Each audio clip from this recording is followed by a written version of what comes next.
A continuación les vamos a hablar del capítulo 9 que se llama Convección Natural. Los integrantes son Diana, Jacqueline, Raimundo y Diana Nay. Bueno, y este es el contenido que les vamos a presentar. Mecanismo físico de la convección natural. Muchas aplicaciones conocidas de la transferencia de calor comprenden la convección natural como el mecanismo principal, como por ejemplo en la figura 9.1, donde se tiene un enfriamiento de un huevo cocido en un medio ambiente más frío por convección natural. Se sabe que el huevo cocido caliente sobre un plato se enfría hasta la temperatura del aire circundante. El huevo se enfría al transferir calor por convección al aire y por radiación hacia las superficies circundantes. Tan pronto como el huevo caliente se expone al aire más frío, la temperatura de la superficie exterior del cascarón cae un tanto y la del aire adyacente al cascarón se eleva como resultado de la conducción de calor desde el cascarón hacia el aire. Como consecuencia, el huevo pronto está rodeado por una capa delgada de aire más caliente y el calor es transferido de esta capa hacia las capas exteriores del aire. Este movimiento, que resulta del reemplazo continuo del aire calentado que está en la vecina del huevo por el aire más frío cercano, se llama corriente de convección natural. Y la transferencia de calor que se mejora como resultado de esta corriente se le llama transferencia de calor por convección natural. Existen también otros ejemplos que siguen esta misma transferencia de calor por convección natural, tales cuales son los transistores de potencia, televisiones, reproductoras de DVD. Ahora bien, en el caso de la figura 9.2, donde se tiene un calentamiento de una bebida fría en un medio ambiente más caliente por la convección natural, se tiene que en este caso la dirección del movimiento del fluido será inversa. Ahora, analizando el efecto de flotabilidad, ya que sin la flotación, la transferencia de calor entre una superficie caliente o fría y el fluido circundante sería por conducción en lugar de por convección natural. Entonces, hay que definir lo que es la fuerza de flotabilidad o de empuje hidrostático o de flotación, la cual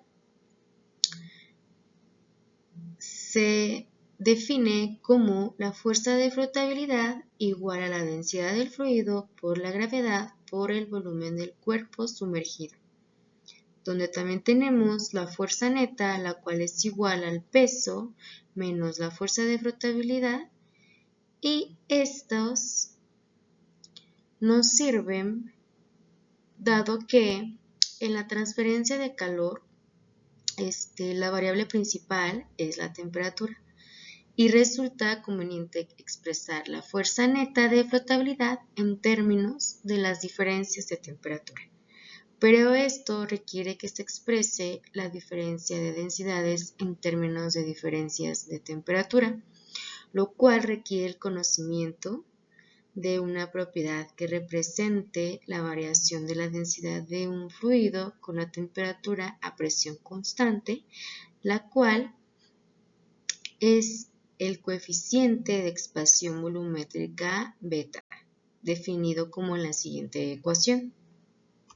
Ecuación del movimiento. La ecuación de la cantidad de movimiento en la dirección X es la siguiente. Esta ecuación rige el movimiento del fluido en la capa límite debido al efecto de flotabilidad. También, como dato importante, esta ecuación de la cantidad de movimiento involucra la temperatura y por lo tanto las ecuaciones de la cantidad de movimiento y de la energía deben resolverse simultáneamente. También se tiene lo que es el número de Grashof. Este número es un número adimensional y es una medida de las magnitudes relativas de la fuerza de flotabilidad y la fuerza viscosa.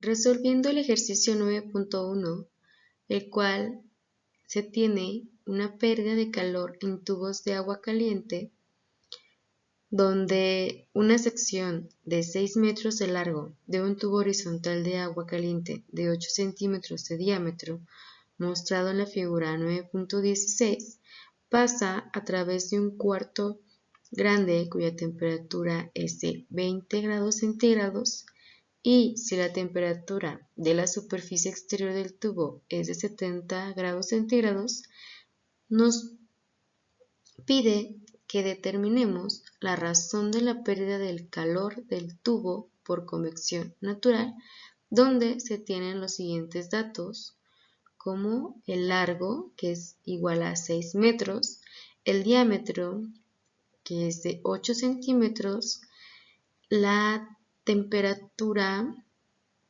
de superficie, la cual es de 70 grados centígrados, y la temperatura infinito, la cual es de 20 grados centígrados. Inicialmente se calcula la temperatura de película para poder leer a esa temperatura las propiedades del aire a una atmósfera. En este caso, para este ejercicio nos da de 45 grados centígrados y como valores tenemos la conductividad térmica, la viscosidad cinemática, el número de Prandtl y B, el cual es un cociente entre 1 entre la temperatura de película, y para este caso la longitud característica es el diámetro exterior del tubo, la cual es de 0.08 metros. Entonces el número de Rayleigh, definido como en la ecuación que está aquí, y dadas estas propiedades y estos valores, queda de 1.867 por 10 a la 6. Bueno, yo les voy a hablar de la convección natural sobre superficies. Esta depende de la configuración geométrica y orientación de la superficie, la variación de la temperatura en la superficie, las propiedades termofísicas del fluido. Debido a la complejidad del movimiento del fluido, estas relaciones analíticas no son sencillas y se basan mayormente en estudios experimentales. Las relaciones empíricas para la transferencia de calor son el número de Nusselt, donde C y N son constantes específicas de la configuración y del régimen del flujo, y el número de Rayleigh, que es el producto de los números de Grashof y Prandtl. Bueno, y aquí les presento la tabla 9.1, donde se muestran correlaciones para diferentes geometrías, ya que a partir de su configuración geométrica se puede obtener un intervalo de Rayleigh para finalmente poder tener un Nusselt. Todas las propiedades del fluido deben evaluarse a la temperatura de película. Bueno, y dentro de la ley de enfriamiento de Newton se define como la transferencia de calor por convección natural de una superficie sólida a temperatura uniforme Ts hacia un fluido circundante y se expresa mediante la siguiente ecuación, donde Q de convección es la tasa de transferencia de calor, H sería el coeficiente promedio de transferencia de calor y AS es el área superficial de transferencia.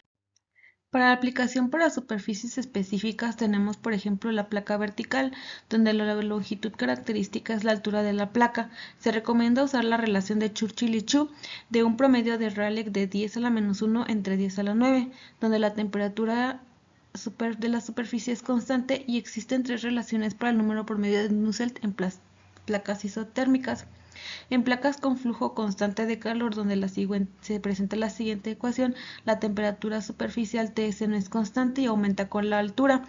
El uso de correlaciones de Nusselt y las ecuaciones de las placas isotérmicas son aplicables si se evalúa con la temperatura de la longitud sobre 2 en el punto medio y se utiliza la siguiente correlación.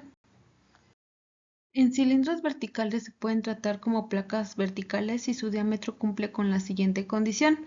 Aquí se aplican las relaciones de Nusselt de placas verticales.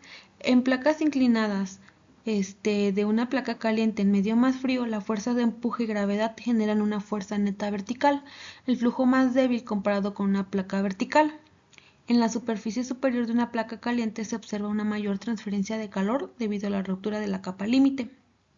Dentro de una placa fría en medio más caliente, el flujo más débil es en la superficie superior y hay mayor transferencia de calor en la superficie inferior debido a la caída del fluido más frío. Las correcciones de Nusselt en placas inclinadas serían en menor a 60 grados o igual, se puede reemplazar la G en el número de Rayleigh como el G coseno de teta y usar relaciones específicas para la superficie superior de una placa caliente o inferior de una placa fría. En las placas horizontales donde la superficie es caliente, arriba ocurre la convección natural y favorecen una alta transferencia de calor. La caliente abajo tiene restricciones de corrientes menor a la transferencia de calor y la superficie fría, si está hacia abajo, el fluido tiende a descender, mejorando la transferencia. Para superficies horizontales, la longitud característica se define de la siguiente manera. En cilindros horizontales y esferas, el cilindro horizontal caliente, la capa límite se forma desde la parte inferior y se vuelve más gruesa hacia arriba. Un Nusselt más alto en la parte inferior y más bajo en la parte superior.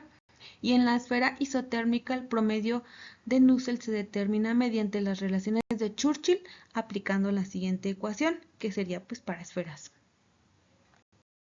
Inicialmente se calcula la temperatura de película para poder leer a esa temperatura las propiedades del aire a una atmósfera.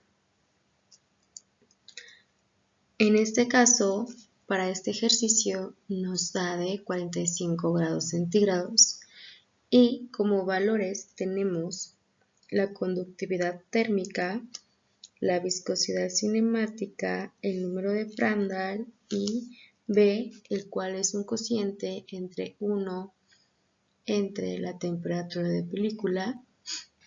Y para este caso, la longitud característica es el diámetro exterior del tubo, la cual es de 0.08 metros. Entonces, el número de Rayleigh, definido como en la ecuación que está aquí, y dadas estas propiedades y estos valores, queda de 1.867 por 10 a la 6.